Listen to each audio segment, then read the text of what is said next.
Selamat datang di mata kuliah psikologi kesehatan, gaya hidup dan promosi kesehatan. Materi ini merupakan penerapan daripada konsep teori yang telah dibahas pada sesi sebelumnya. Pertama, kita bahas tentang olahraga. Sebenarnya suatu hal yang sudah biasa kita lakukan. Namun, kebanyakan orang belum menyadari bahwa aktivitas olahraga memberikan dampak bagi kesehatan. Perilaku olahraga akan memberikan dampak ketika kita melakukannya secara reguler atau secara teratur. Beberapa kegiatan atau aktivitas olahraga dapat kita kategorikan aerobik atau jenis-jenis yang lainnya. Ada beberapa hal yang perlu diperhatikan terkait dengan usia anak-anak, remaja, atau orang tua, bahkan atau usia lanjut. Ada yang terkait dengan gender, laki-laki atau perempuan. Ini dikaitkan dengan seberapa banyak atau seberapa lama kita melakukan aktivitas olahraga tersebut. Karena jika tidak diperhatikan bisa berdampak yang tidak baik juga. Misalkan pada orang dewasa yang memiliki penyakit tertentu, maka aktivitas olahraga juga tidak sembarangan. Aerobic exercise itu aktivitas olahraga yang memiliki high impact ya, tingginya intensitas dan juga durasinya cukup lama, butuh daya tahan, jogging, bersepeda, patali, dan berenang. Individu-individu yang memiliki kelemahan di paru-paru atau jantung, maka dia harus berkonsultasi dengan dokter ya, seberapa banyak aktivitas olahraga yang dia lakukan. Jika tidak, itu justru akan berbahaya. Olahraga yang teratur tentu saja akan memberikan dampak kesehatan. Pertama, bisa membantu mengontrol berat badan. Yang kedua, mengurangi resiko penyakit jantung koroner, diabetes, kanker.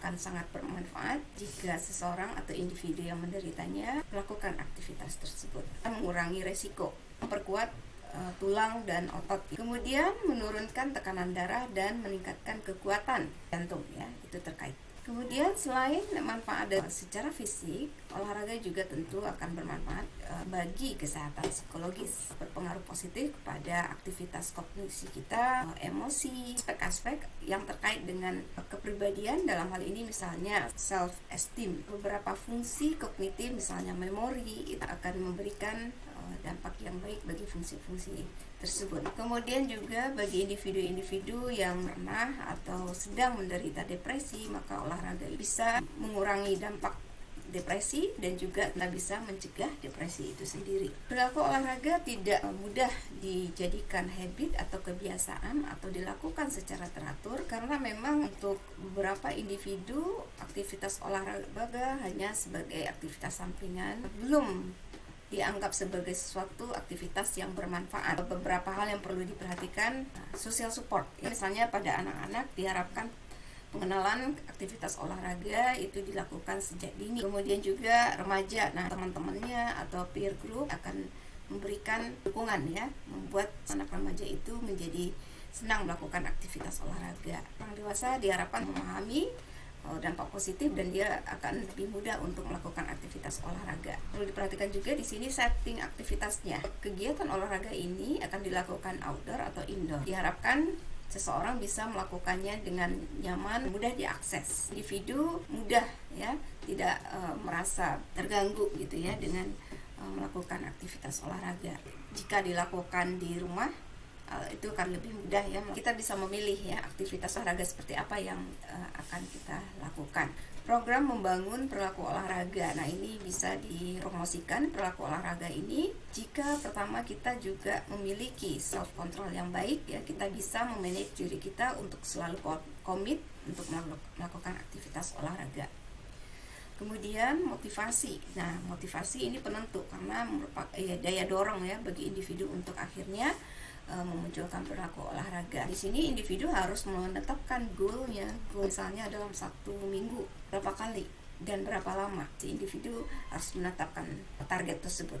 Kemudian family based intervention ya, di sini kita berharap family atau keluarga memiliki nilai-nilai yang positif terhadap perilaku olahraga sehingga anggota keluarga pun dengan mudah untuk melakukannya. Kita lanjut pada perilaku pencegahan kecelakaan. Bukan hanya bicara mengenai kecelakaan yang terjadi di jalan raya, namun kecelakaan-kecelakaan yang mungkin terjadi di rumah. Misalnya tidak terjadi seseorang terjatuh ya karena licin lantainya, atau anak-anak usia di bawah 5 tahun terpleset ya, atau jatuh dari tangga ya. Nah, itu tidak diharapkan. Nah, ini harus menjadi perhatian bagi orang tua bagaimana untuk mencegah supaya kecelakaan-kecelakaan kecil seperti ini tidak terjadi.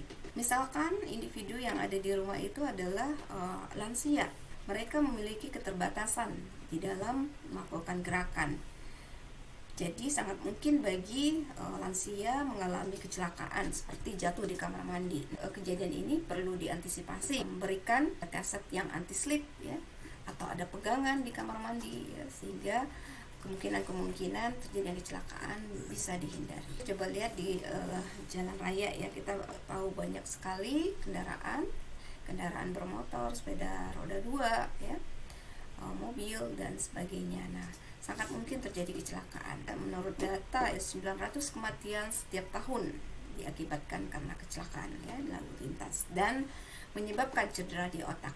Bagaimana kita bisa mencegah terjadinya kecelakaan? Pertama, kita terkait dengan kecepatan. Pengendara mobil atau sepeda motor bisa melihat batasan secepat apa ketika mengendarai kendaraan. Selanjutnya, memasang seatbelt, mengantisipasi ketika adanya benturan. Kemudian tidak menggunakan handphone pada saat mengendarai. Vaksinasi dan screening adalah upaya atau cara untuk menghindari atau mendeteksi lebih awal suatu penyakit. Dengan screening ya, kita bisa mengetahui apakah kita itu ada indikasi mengalami penyakit tertentu. Vaksin biasanya dilakukan pada anak-anak, remaja ya, tergantung vaksin apa yang diberikan. Misalnya cacar air, difteria, polio, tetanus, sudah banyak ditemukan vaksin. Juga ada vaksin HPV ya, Human Papilloma Virus, untuk mencegah penyakit kanker serviks. Ini bisa dilakukan pada usia 13 tahun. Ada sebagian masyarakat yang tidak mau menerima vaksinasi. Mungkin ada keyakinan yang salah menganggap bahwa dengan dilakukannya vaksin malah membuat adanya penyakit baru. Screening itu adalah deteksi dini ya terkait dengan penyakit tertentu. Disarankan adalah individu-individu yang memiliki risiko yang tinggi terhadap suatu penyakit.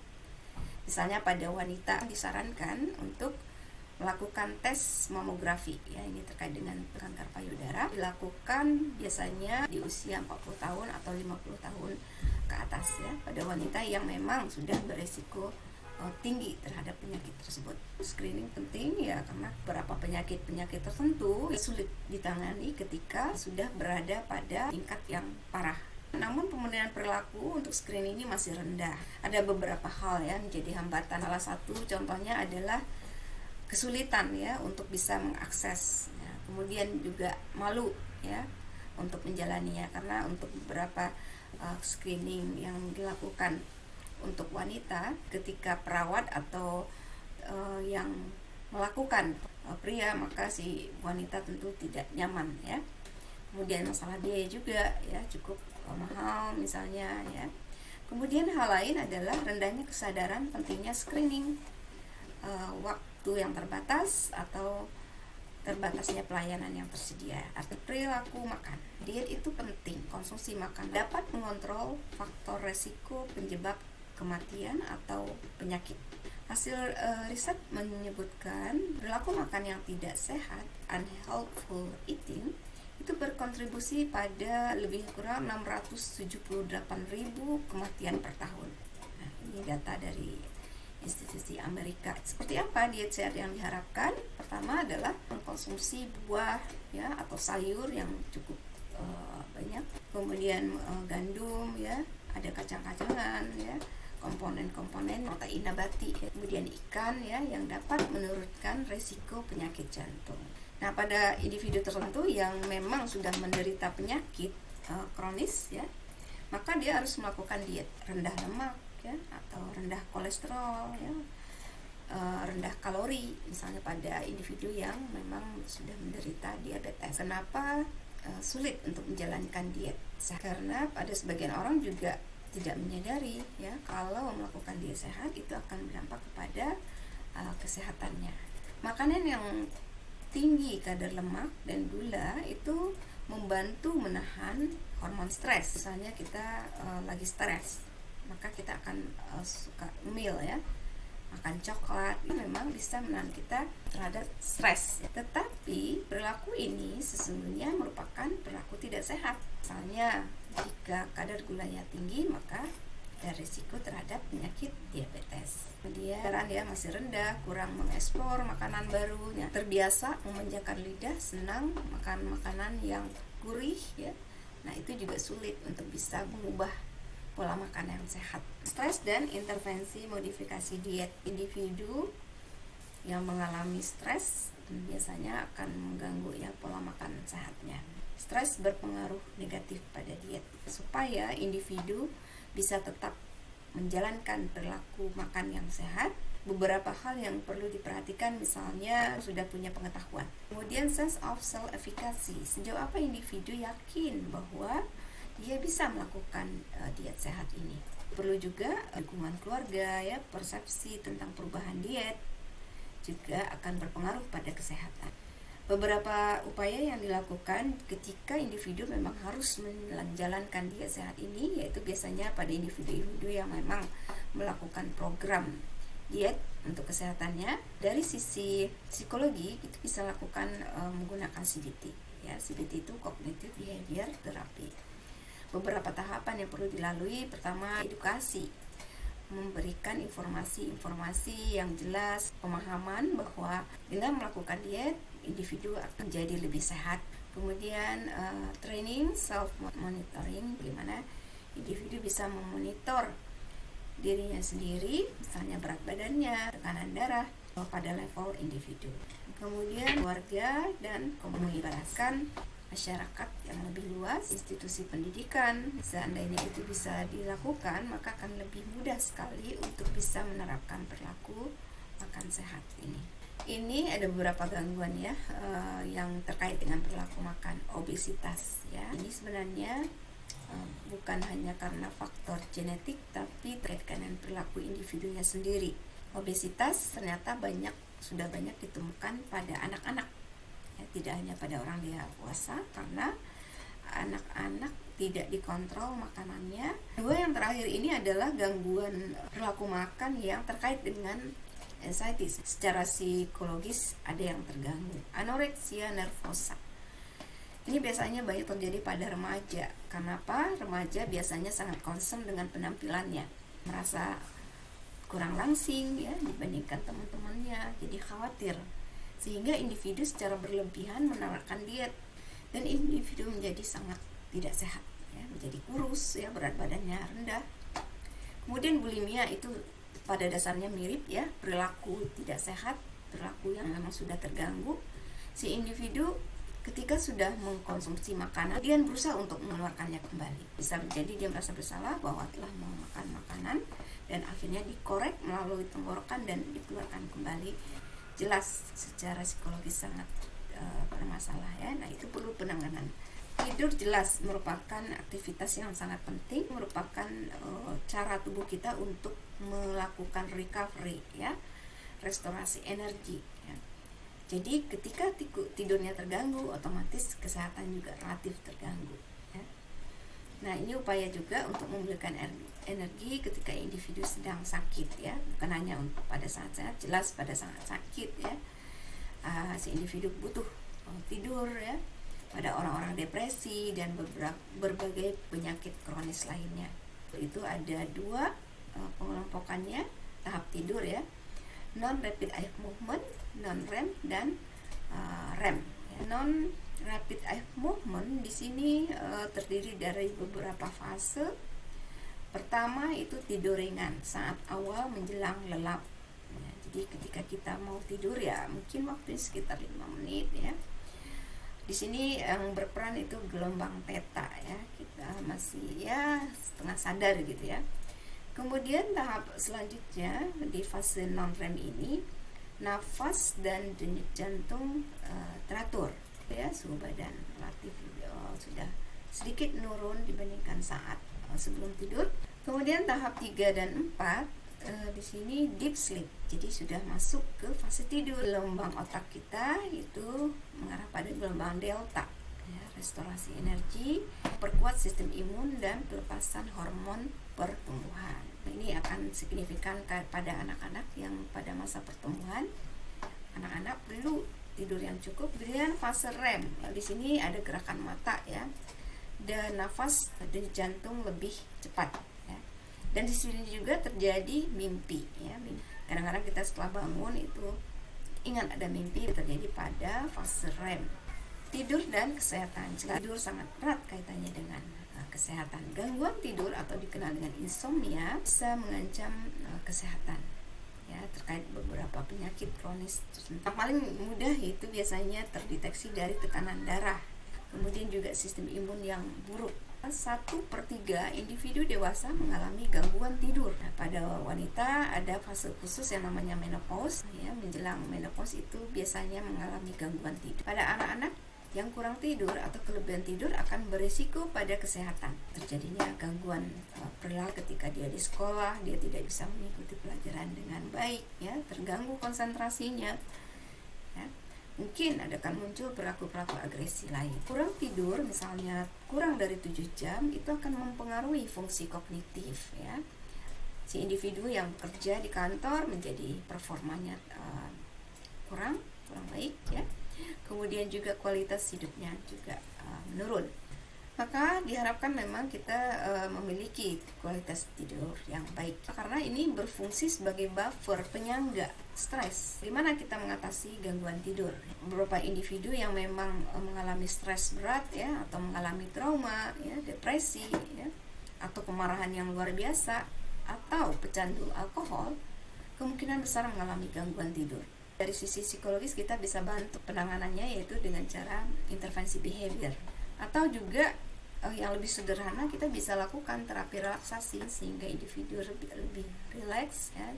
Cognitive behavior therapy CBT itu bisa mengubah mindset seseorang, ya, memberikan informasi positif dan memberikan pengaruh kepada mood yang baik dan akhirnya berpengaruh pada tidur yang lebih.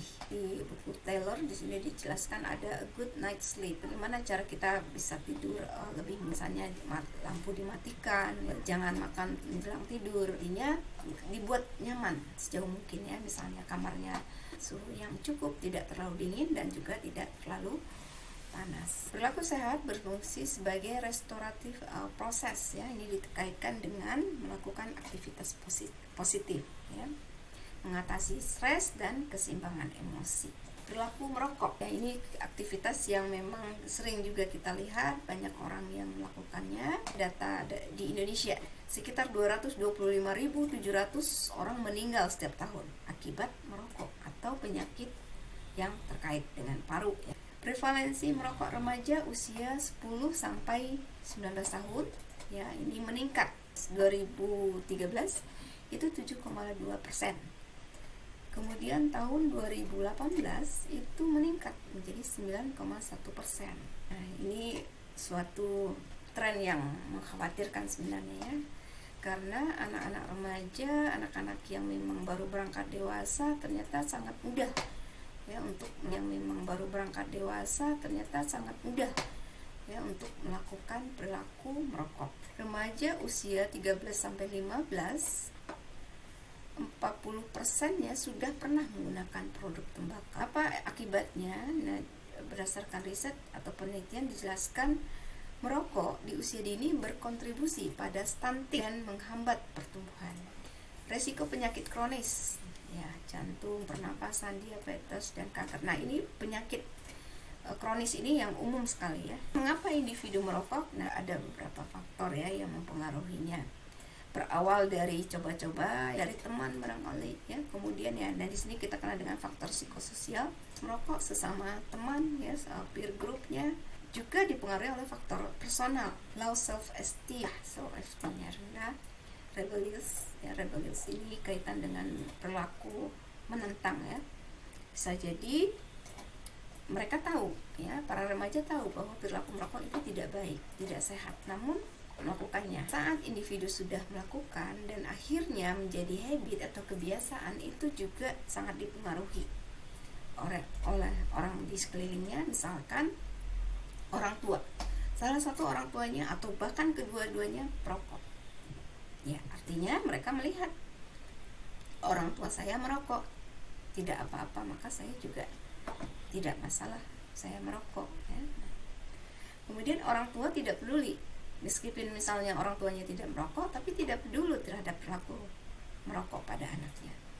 Tidak ada teguran, tidak ada upaya untuk memberikan pemahaman yang baik. Atau teman-teman banyak yang perokok atau kelompoknya banyak merokok, nah jelas itu menjadi penguat bagi munculnya perilaku merokok. Faktor stresor, faktor biologis, ya, individu yang stres biasanya memang melakukan mencari pelarian, salah satunya dengan merokok. Kenapa? Memang dari informasi yang diperoleh dari perokok, dengan cara merokok mereka merasa lebih rileks, ya, lebih tenang gitu ya. Nah, itu dianggap sebagai kompensasi individu ketika dia mengalami stres, mengurangi kecemasan, ya, dan dianggap merasa lebih berani gitu ya. Ya, jadi itu alasan-alasan yang dikemukakan oleh para perokok remaja, ya. Biasanya memang rokok itu lebih untuk memperlihatkan gaya, ya. Faktor biologis, efek zat adiktif dari nikotin, ya, itu memang kuat juga. Artinya individu memang akhirnya tergantung ketika sudah melakukan aktivitas merokok berkali-kali, maka ada ketergantungan, ya, karena ada zat adiktif di situ. Penggunaan narkoba lebih berat lagi, ya. Narkoba adalah narkotika, psikotropika, dan zat berbahaya lainnya. Nafza, ada juga istilah lain yang digunakan, narkotika, alkohol, dan psikotropika, serta zat adiktif lainnya. Indonesia termasuk negara yang cukup banyak pengguna narkoba. Kan usia remaja 2017, 2018 penyalahgunaan narkoba di kalangan pelajar itu sekitar 2.290.000 orang. Tahun 2019 penggunaan narkotika pada anak dan remaja meningkat menjadi 24 sampai 28%. Alkohol, jika diminum secara berlebihan, sangat berbahaya. Individu yang sudah mulai tergantung pada alkohol itu sama kayak orang narkoba, ya. Jadi ingin semakin banyak, ya, yang dikonsumsi, ya. Ketika kondisinya makin parah, ya, sudah pada level yang edik, ada yang namanya periode blackout, pingsan, hilang kesadarannya. Nah, ketika individu ingin berhenti akan mengalami delirium tremens, sangat berat bagi mereka untuk bisa lepas, ya, karena secara fisiologis akan sangat sakit, ya, sama dengan orang-orang narkoba, ya. Ketika mereka menghentikan mengkonsumsi narkoba, nah itu ada yang namanya fase withdrawal, ya, itu luar biasa sangat berat karena kehilangan kesadaran, kemudian ada halusinasi, ya. Nah, itu juga dialami pengguna alkohol. Kenapa terjadi perilaku minum alkohol yang berlebihan? Ada faktor-faktor tertentu, ya, faktor sosial, peer group, faktor kepribadian individu itu diperkuat, ya, untuk melakukan minum alkohol karena ada dampak positifnya, mirip dengan merokok. Ya, mereka merasa lebih berani, merasakan kenikmatan gitu, ya. Itu namanya positive reinforcement. Namun ada juga negatif reinforcement. Pada individu yang stres, mereka larinya ke misalnya alkohol. Nah, dianggap alkohol bisa membuat dia lebih tenang, membuat dia tidak menjadi pencemas. Satu sisi positifnya dirasakan. Namun kenyataannya individu ini sesungguhnya ketika sudah dalam keadaan edik, dia justru akan jatuh pada pencemas atau anxiety atau bahkan depresi. Alkohol, penyalahgunaan obat, dan kesehatan. Nah, pada wanita hamil, maka itu akan beresiko kepada janinnya, maka janin ini akan beresiko terhadap gangguan, ya. Pertama, berat bayi yang rendah, ya. Kemudian ada yang fetal alcohol syndrome. Efek jangka panjang, ya, bisa menyebabkan penyakit sirosis peradangan hati, ya, kanker hati, tekanan darah tinggi, ya, jantung, dan kerusakan otak, ya, sangat berbahaya, ya. Kemudian bisa jadi kerusakan otak, ya, kerusakan pada struktur, ya. Kita tahu bahwa di otak kita itu ada neuron-neuron yang sangat sensitif, ya. Nah, ketika individu sudah masuk kepada alkoholik ya, maka itu akan bisa ya rusak ya neuron-neuron yang ada di otak dan akhirnya mempengaruhi fungsi persepsi dan memori. Di sini ada beberapa klasifikasi obat ya. Klasifikasi obat yang disebut ada yang fungsinya stimulan, ada yang depresan, ada halusinogen, narkotik ya. Stimulan maksudnya ketika mengkonsumsi obat tersebut menjadi terstimulasi, merasa lebih segar ya, seperti kita minum kopi ya. Ada juga depresan, balikan daripada stimulan, arousal menurun ya, dorongan untuk melakukan aktivitas menurun, jadi relax ya. Kemudian tranquilizer atau Valium, dan ada yang namanya barbiturates atau downers, jadi seolah down. Kemudian halusinogen ya, intinya adalah distorsi persepsi, kesalahan persepsi, mudah mendengarkan sesuatu yang sesungguhnya tidak ada ya, atau melihat sesuatu tapi objeknya tidak ada ya. Ini akibat pengguna marijuana ya. Kemudian ada LSD, lysergic acid diethylamide, dan PCP, phenylephrine.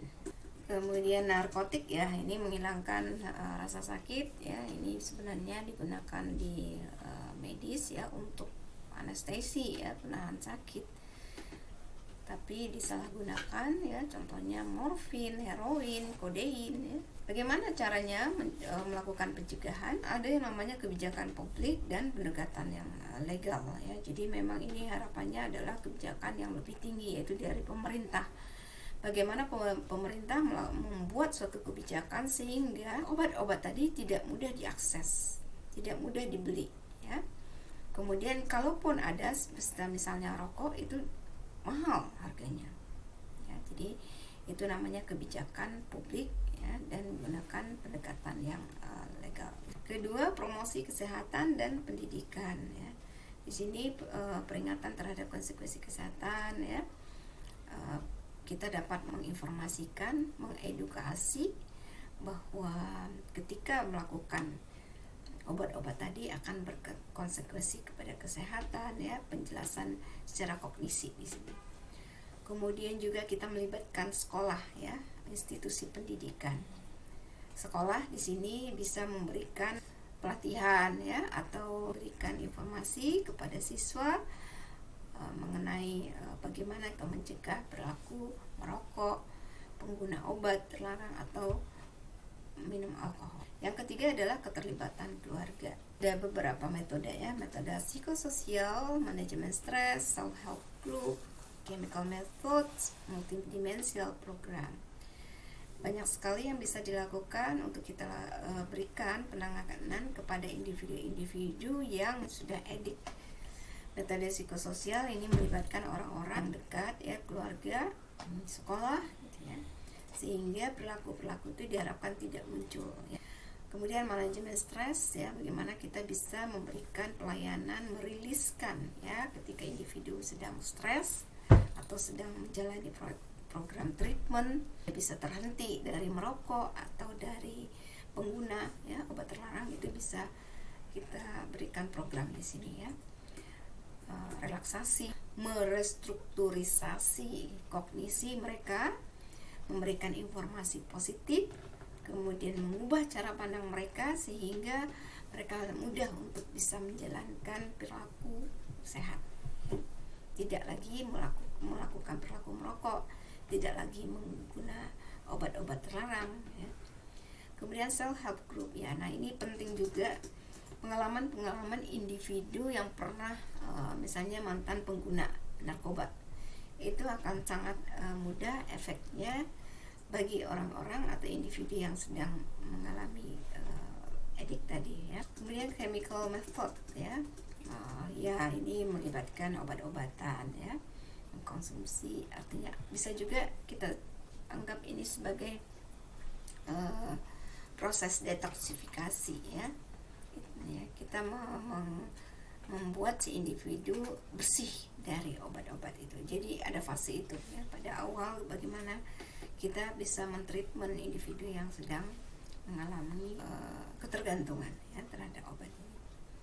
Multidimensional program, jadi ini lebih kompleks ya, melibatkan komponen ya, individu, keluarga, sekolah ya, masyarakat. Jadi ini program yang terintegrasi ya, bagaimana perilaku pengguna obat-obat terlarang ini tidak lagi mudah diakses ya. Jadi kebijakan melibatkan institusi yang memang berwenang, misalnya BNN ya, Badan Narkotika Nasional.